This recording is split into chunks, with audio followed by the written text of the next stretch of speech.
Get ready for truth and transparency from an ocean of liberal tears. Welcome to the Blue Shark Show with your host, Mike Lang. Well, it looks like the petitioners were granted a contested case hearing on the wastewater treatment plant, which I think everybody knew was going to go towards this, except for maybe Chris Kaufman. Yeah, Chris Kaufman and a few others there in city leadership that have just been trying to deny reality. It's like they're living in an alternate universe where they didn't know how this was going to go. We've all been saying it's going to go like this. Victoria Calder, Anita Branch, Stacey Rist, and the rest of those women with Granbury Fresh. I mean, we've known this was going to happen for a year and a half. But time after time, there hasn't been a unique plan set up where there's a fallback if this sort of thing would happen. And they didn't. The city council did not have a fallback, and that all falls back onto Chris Kaufman and the city council. But Chris Kaufman, you're supposed to be helping this city council get along with all the wastewater issues. We've had wastewater issues for 6 years, and these plans could have been developed over that 6-year period with more than this in mind, with a 900,000 land debacle deal, right? It's funny that now, through Chris Kaufman's statement he put out on the City of Granbury Facebook that he's been hijacking a little bit for personal use lately, it's funny that he put out this statement that says, oh, now we're going to start addressing the overflow issues, or whatever he likes to call it, which in reality, it's sewage in the street. And they have been working diligently in the last few months to get those lift stations up to par. And I think they've used some of this COVID money and some of the state money coming in to help with that, which they should by all means. And this should have been done prior to that. But since it's gotten to be such a public issue from some of our videos and some of our investigations, that they're finally on top of it as far as the lift stations, but they're still way off base on the location of a wastewater treatment plant. And you go up to city council, and some of the people, city council members, think that it's political. Well, hello, city council and other members. This is political. Anytime you spend a penny of taxpayer money, it's political. And here's another hint.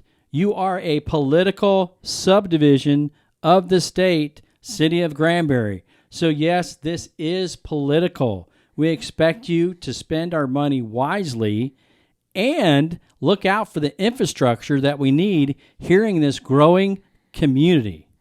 You know, that's been a huge failure, especially for Chris Kaufman, Tony Mobley, Bruce Wadley, etc. They have really dropped the ball on this for a long time, and we've covered this in depth.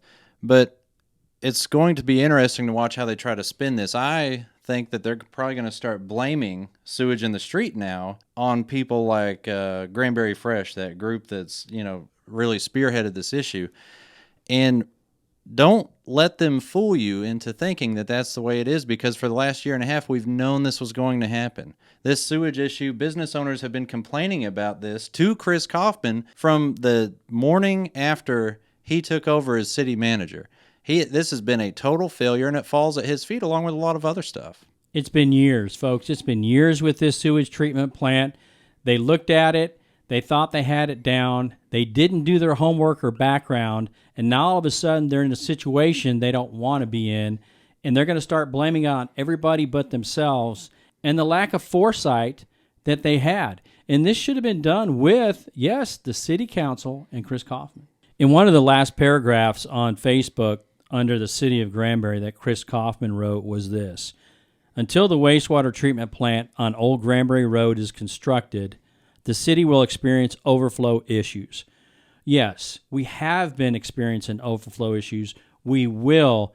But that statement alone says to me, and should say to the community, that until the wastewater treatment plant on Old Granbury Road, he has no intention of looking anywhere else. They have no intention of a plan B. And this is, we have a moratorium going on. Yeah, and they're about to expand that moratorium to be citywide. And that impacts development. In his statement, one thing he was correct about was approximately $100 million in development around the city of Granbury, inside the city limits in the ETJ, that we're going to be putting off for years and years and years due to his failure. And that should never have happened. and they need to get a plan B together right now and start working on it so we could get everything expedited through TCEQ and whoever else we need. And, we have this, and we saw it last city council meeting. Do you think this is going to be done with Chris Kaufman, Jeremy Sorrell, and some of the other council people when they sit up there and they give smirks and they fight against the incoming mayor and new city councilwoman? We need to get together. Everybody needs to be on the same page for Granbury. And if you're not on the same page for Granbury and you're not on the same page for the citizens, it's time for you to go. We know that this process will likely take years, perhaps up to 5 years. In the city of Granbury, and Chris Kaufman in particular, his infinite wisdom, takes a favorable ruling for granted. He thinks that this is just going to eventually come to pass and that we're going to get that wastewater treatment plant at that location on Old Granbury Road, and there are no guarantees in this. He said that, this would be wrapped up in no time, and here we are now looking at up to a 5-year delay, a 5-year moratorium, and 5 years of sewage in our streets. Which is unacceptable. Shark Show out.